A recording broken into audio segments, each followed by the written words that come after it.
माझ्यावर दाखल करण्यात आलेला विनयभंगाचा गुन्हा हा केवळ खंडणीच्या उद्देशाने दाखल करण्यात आलेला आहे। तो पूर्णपणे खोटा आहे। याबाबत पोलिसांना 8 दिवसापूर्वी मी लेखी तक्रार दिल्यानंतरही माझ्यावर गुन्हा दाखल झाला, असे मत परळी येथील बालरोगतज्ञ डॉक्टर बालाजी फड यांनी पत्रकारांशी बोलताना व्यक्त केले। याबाबत पत्रकारांशी बोलताना डॉक्टर बालाजी फड पुढे म्हणाले की माझ्यावर गुन्हा दाखल करणाऱ्या महिलेविरोधात मी 27 नोव्हेंबर रोजी तक्रार दिली होती।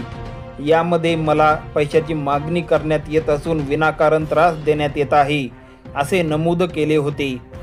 संभाजीनगर पोलिसांनी त्यावेळी गुन्हा दाखल केला नाही, परंतु 2 डिसेंबर रोजी महिलेने माझ्या रुग्णालयात येऊन माझ्यासह पत्नी व माझ्या कर्मचाऱ्यास मारहाण केली व आमच्यावरच विनयभंगाचा खोटा गुन्हा दाखल केला आणि पोलिसांनी कोणतीही शहानिशा न करता गुन्हा दाखलही केला।